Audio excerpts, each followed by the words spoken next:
पहनने ओढ़ने के लिए चाहिए, मुझे खाने पीने के लिए चाहिए। और जैसे ये सारी चीजें धीरे धीरे करके सब चीजें हमारे पास आती जाती है, हम क्या होते हैं, परमेश्वर से दूर होते जाते हैं। ये होता ही है। हालेलुया।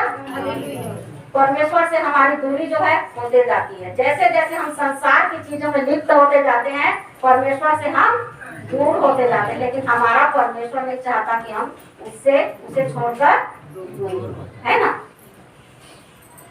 अच्छा, आप लोगों ने बैलगाड़ी चलाने वालों को देखा है? बैलगाड़ी देखिए, रास्ता क्लीन रहता है, सीधा रास्ता भी रहता है और बैलगाड़ी चलती रहती, तो भी बीच बीच में वो चलाने वाला जो है वही क्यों लगाता है बैलों को? रास्ता भी एकदम सीधा है, क्लीन है और बैलगाड़ी चली जा रही, फिर भी बीच बीच में वो बैलों को कोड़े लगाता है। क्यों लगाता है? हालेलुया, ताकि बैल रास्ते से उतरे मत और सीधा चले, है ना। होता है कि नहीं?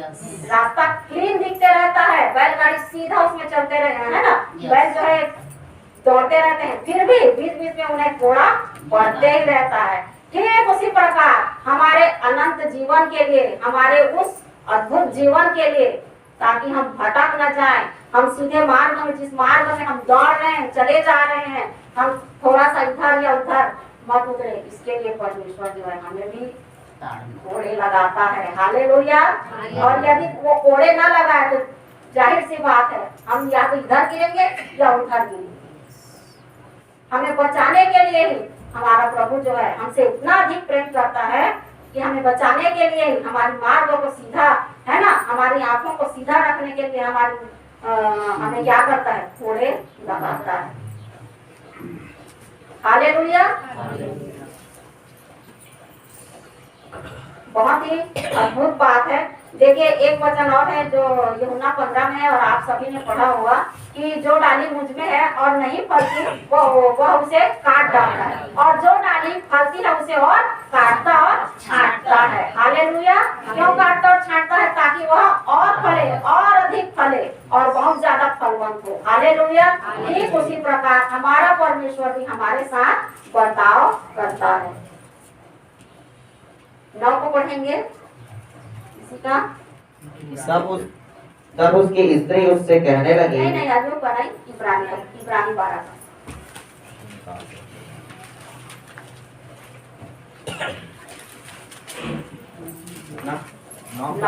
फिर जबकि हमारे शारीरिक पिता भी हमारी ताड़ना किया करते थे और हमने उनका आदर किया, तो क्या आत्माओं के पिता के और भी अधीन ना रहे, जिससे हम जीवित रहें?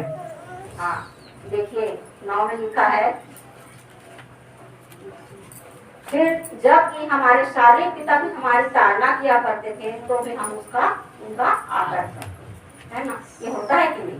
हम कितना भी डांटते हैं, फटकारते हैं, बच्चों को मार भी देते हैं, है ना, गुस्से से कि ऐसा मत कर, ये काम मत कर, वो काम मत कर करके, फिर भी बच्चे जो क्या हमारी वो जो भी बोले, लेकिन क्या हमें पापा बोलते रहते हैं तो पापा के जगह पापी बना देते हैं क्या? नहीं, लेकिन हमेशा अपने शारीरिक पिता को पिता की दर्जा देते हैं, है ना।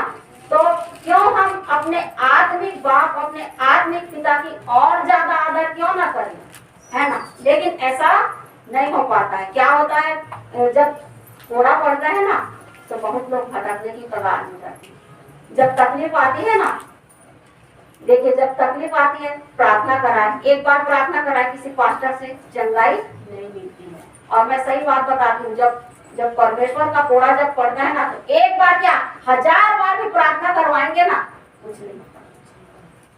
यह अनुभव है मेरा। एक के पास नहीं, 10 के पास नहीं, हजारों के पास, बड़े बड़े पास्टरों के पास भी आप प्रार्थना कराएंगे ना, कुछ नहीं, कोई लाभ नहीं होता जब तक परमेश्वर ना चाहे।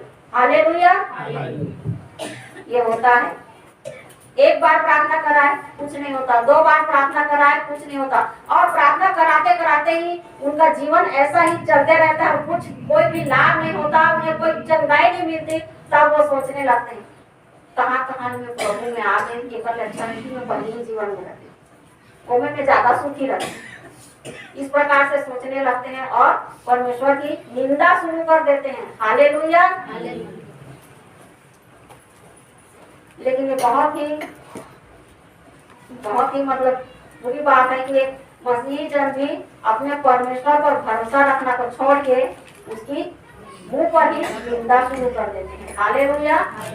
और सोचते हैं ऐसा कि हे परमेश्वर, मैंने ऐसा क्या कर दिया, पहले तो मैं बहुत अच्छा था, भला चंगा रहता था, मैं बहुत अच्छी थी, भली चंगी थी, अब ऐसा क्या हो गया कि मेरा दुख जाता ही नहीं है।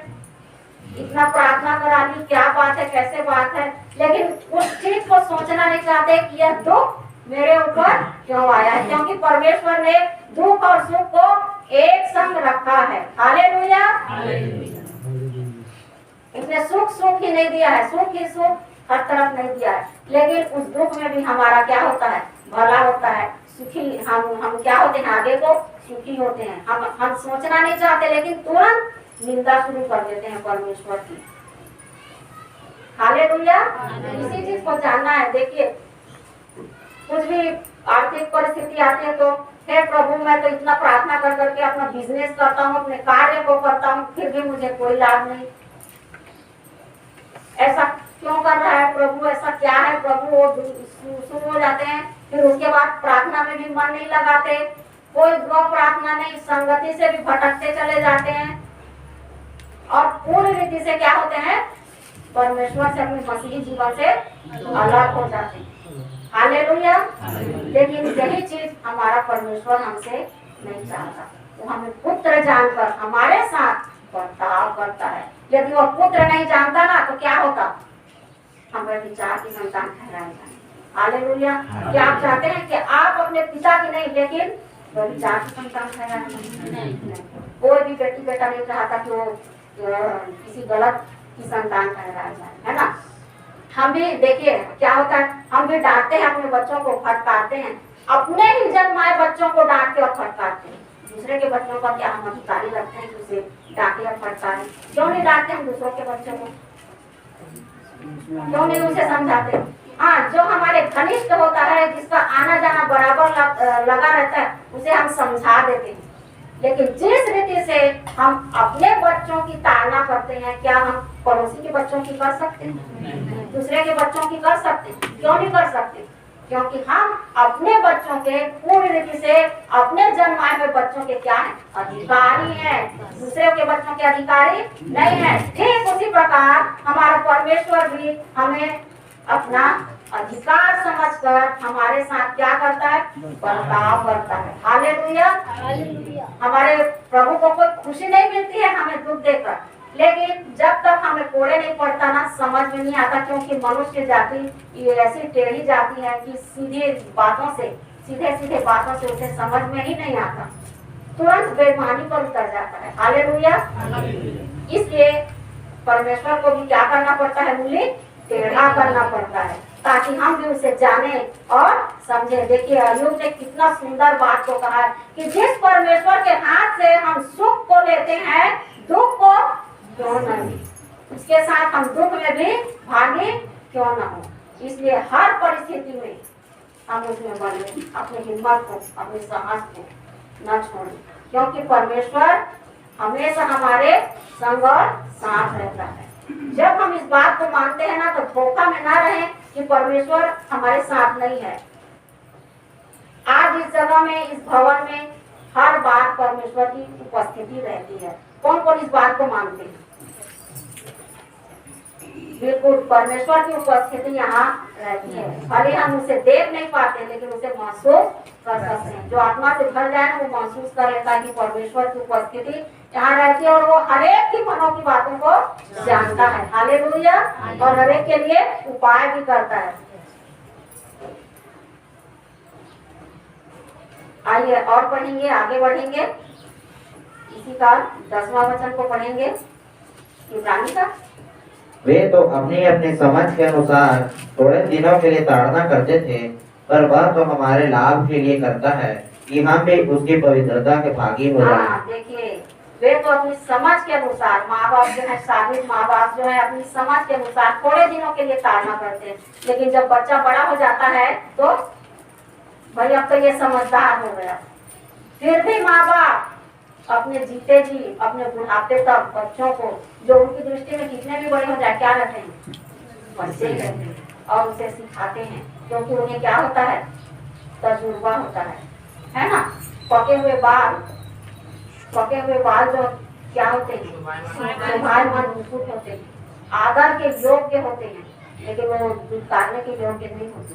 लेकिन उनसे उन्हें देखकर हमें भी क्या है, सीखना चाहिए, क्योंकि उन्हें जीवन का तजुर्बा होता है, बच्चों को नहीं होता, बड़ों को। जैसे जैसे हम जीवन में बढ़ते जाते हैं, एक एक बातों का क्या होता है, हमें तजुर्बा होता है कि हमें कैसे अपने बच्चों को चलाना है और कैसे नहीं चलाना है। लेकिन बड़ों को, छोटे लोगों को ये बातें मालूम नहीं होती। इन्हीं चीजों को हम सिखाते हुए चलते हैं। इसलिए हर एक बच्चों को सिखाएं, परमेश्वर के बारे में बताएं, हालेलुया।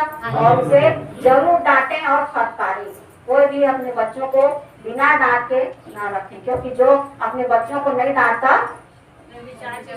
हाँ, ये विचार के संतान, या फिर जो अपने बच्चों को नहीं डांटो, आगे जाके क्या होता है, लज्जा का कारण होता है कि नहीं। नीति वचन में लिखा है ना, जो अपने बच्चों को नहीं डांटते, छड़ी नहीं लगाते, माता की लज्जा का कारण, माता का लज्जा का कारण होता है। हमारा परमेश्वर भी जो हमें पुत्र और पुत्री बनाता है ना, वो भी हमसे लज्जित होना नहीं चाहिए। हालेलुया। वो भी अपना सिर ऊंचा रखना चाहता है हर एक के सामने कि देखो ये मेरी बेटी है, ये मेरा बेटा है, इसने मेरे लिए ऐसे ऐसे किया। इसलिए हमें बोली भी लगाता है। Hallelujah, hallelujah. आइए आगे बढ़ेंगे। और वर्तमान में हर प्रकार की ताड़ना आनंद की नहीं पर शोक ही की बात दिखाई पड़ती है। तो अभी जो उसको सहते सहते पक्के हो गए हैं, बाद में उन्हें चैन के साथ धर्म का प्रतिफल मिलता है। हाँ, देखिए यहाँ पर क्या मिलता है, जब हम ताड़ना को सहते हैं तो धर्म का प्रतिफल मिलता है। बहुत बड़ा प्रतिफल है हमारे लिए जब हम ताड़ना को सहते हैं। और इसी के लिखा है 8वें वचन में कि यदि वह ताड़ना जिसके भागी सब होते हैं, यदि वह ताड़ना जिसके भागी सब होते हैं तुम्हारी नहीं हुई, तो तुम पुत्र नहीं है, कभी 4 की संतान कहलाओ। इसलिए यदि यहाँ पर पुराने मसीह भी हैं और जो अपने जीवन में परमेश्वर की इस ताड़ना को, परमेश्वर की इस प्रेम को अपने जीवन में अनुभव नहीं किया है, तो हिम्मत करके आप परमेश्वर से प्रेम भी करिए। आप भी जानिए कि परमेश्वर का प्रेम आपके जीवन में है कि नहीं। क्या आप टटोलना नहीं चाहते कि परमेश्वर, जिसे आप परमेश्वर कहते हैं, पिता कहते हैं, जो हमारा उद्धार करता है, वो मुझसे प्रेम करता है कि नहीं? क्या आप जानना नहीं चाहेंगे, अपने जीवन जानना चाहेंगे कि नहीं? यदि आप में हिम्मत है तो आप प्रेम भी कर सकते हैं कि परमेश्वर तू हमसे कितना प्रेम करता है, हमें भी बता, हमें भी जता। परमेश्वर ने तो बता दिया अपने एकलौते पुत्र को देकर, लेकिन बीच बीच हमारी लाभ के लिए, देखा ना हमने अभी पढ़ा ना कि वो ये सब क्यों करता है, हमारे लाभ के लिए करता है। हालेलुया। यदि आप चाहें कि अपने जीवन में उसके प्रेम को जाने, उसके बर्ताव को जाने, आप वाकई में उसके संतान हुए हैं कि नहीं, इस चीज को आप अपने जीवन में जानना चाहते हैं, अनुभव करना चाहते हैं, तो आप प्रेम करके प्रार्थना भी कर सकते हैं इस विषय में, क्योंकि प्रभु हर एक प्रार्थनाओं को सुनता है, उसका उत्तर देता है। हालेलुया। और मैं बहुत जल्दी खत्म करने वाली हूँ। एक वचन को और हम देखेंगे, पहला पत्रस 1:5।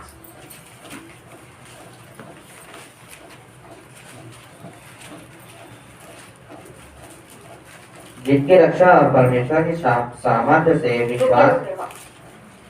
पहला पत्रस 1:6 और 7। इस कारण तुम मगन होते हो, यद्यपि अवश्य है कि अभी कुछ दिनों के लिए नाना प्रकार की परीक्षाओं के कारण दुख में हो, और यह इसलिए है कि तुम्हारा परखा हुआ विश्वास, जो आग से ताए हुए नाशवान सोने से भी कहीं अधिक बहुमूल्य है, यीशु मसीह के प्रकट होने पर प्रशंसा और महिमा और आदर का कारण ठहरे। हाँ, देखिए हमारी ताड़ना करके हमें परीक्षाओं में लाके हमारा परमेश्वर हमें क्या बनाना चाहता है, जो नाशवान सोने से भी कहीं अधिक, जो आग में ताए हुए उस नाशवान सोने से भी कहीं अधिक बहुमूल्य और कीमती कौन है? परमेश्वर। उस चोखे सोने जो बोलते हैं ना, उन सब से कहीं अधिक बहुमूल्य कौन है? और हमें ऐसा कौन बनाता हमारा पिता ही बनाता है। यदि वह ना बनाए तो क्या हम सोने के समान चमकेंगे? हमें बार बार आग में न ताए, हमें आग में न झोंके तो क्या हम चमकेंगे? हमने देखा कि जितने भी धर्मी जन है और सभी की परीक्षा आती है, ताड़ना होती है ना। इसका भी देखा हमने, शद्रक, मेशक और अबेदनगो का, है ना, दानिएल का। लेकिन क्या उन्होंने कहा कि उन्होंने प्रार्थना किया जब शद्रक, मेशक और अबेदनगो को आके भट्टे में डाला जा रहा था, तो क्या उन्होंने अपने परमेश्वर से प्रार्थना किया, हे प्रभु, हे परमेश्वर, हमारे लिए ऐसी युक्ति कर कि हमें उस भट्टे में जाना ही ना पड़े? लेकिन वो जानता था हमारा परमेश्वर जिसकी हम उपासना करते हैं वो क्या है? सच्चा है। यदि वो हमें जीवित रखना चाहेगा तो उस भट्टे में से भी हमें निकालेगा। लेकिन आज के लोग हम क्या करेंगे? दुख को आने से पहले ही हम प्रार्थना स्टार्ट कर देंगे, डर जाएंगे, घबरा जाएंगे, प्रार्थना करने लगेंगे कि हे प्रभु, हमारे जीवन में यह दुख, यह विपत्ति ना आए, हट जाए। क्या वे डरे? ये एक प्रकार के डर को दिखाता है। क्या वे डरे? नहीं। क्या परमेश्वर ने उनकी ताड़ना नहीं की?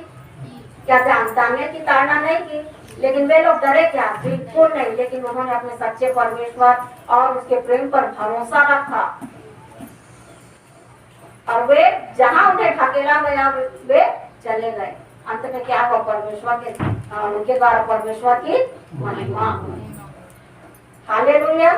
तो देखिए, प्रभु भी हमें क्या बनाना चाहता है? उस नाशवान सोने से भी कहीं अधिक बहुमूल्य जो कि हम हैं, हमें दिखाना चाहता है, हमें चमकाना चाहता है, ताकि जब प्रभु यीशु मसीह आए लेने के लिए तो हम उसकी महिमा के साथ प्रकट हो सके। हालेलुया।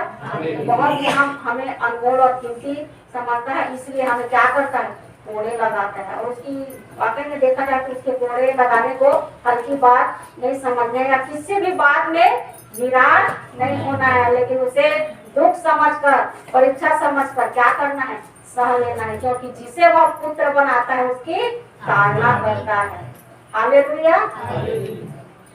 इस बात को आप भी अपने जीवन में जानिए कि किसी भी प्रकार से यदि विपत्ति आती है तो बिल्कुल भी निराश मत होइए, बिल्कुल भी मत डर खड़ाइए, क्योंकि परमेश्वर हमेशा हमारे संग और साथ रहता है, हमें देखते रहता है, निहारते रहता है। हमारी हर एक गतिविधि जो हम करते हैं उससे छिपी नहीं है, वो हर एक बात को जानता है। और जहाँ उसे गड़बड़ी दिखती है ना, फिर दिलाता है। तो तुरंत नहीं दिखता, ऐसा नहीं कि लगाया सराठ और तुरंत दही करके दिखने लगे, ऐसा नहीं है। उसका कोड़ा जब दिखता है ना, बताई ना, मैं आर पार दिखने लगता है। और बहुत से भाई बहन लोग इस चीज का अनुभव कर चुके हैं।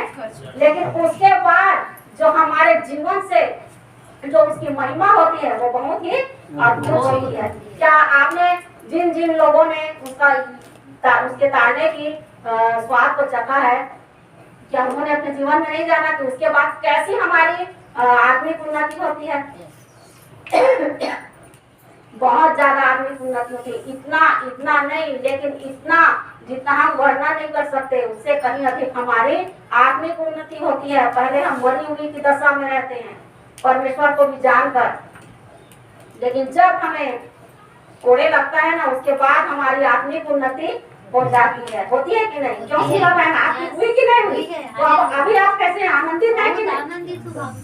बहुत ज्यादा इतनी खुशी मिलती है और बहुत ज्यादा आनंदित होते हैं। और तब हम सोचते हैं कि ये जो दुख हमें मिला हमारे लिए बहुत ही अच्छा। उतना समय तो लगता है कि अब हमारा सांस ही छूट जाएगा। मैंने भी अपने जीवन में झेला है और बहुत ज्यादा झेला है। मैं भी अपने जीवन में और इस जीवन की और आगे बढ़ने की आशा छोड़ चुकी थी। मैं अपने आप का मैं बता रही हूँ, बहुत ही बुरी परिस्थिति से मैं गुजर रही थी, लेकिन मेरा संभालने वाला प्रभु जो चाहता था कि मैं और आगे बढ़ूं। और उसके द्वारा मेरी क्या हुई? मैं निराश नहीं, लेकिन आज उसके द्वारा मेरी आत्मिक उन्नति हुई। तो मैं उस प्रभु का कोटि कोटि धन्यवाद करती हूँ।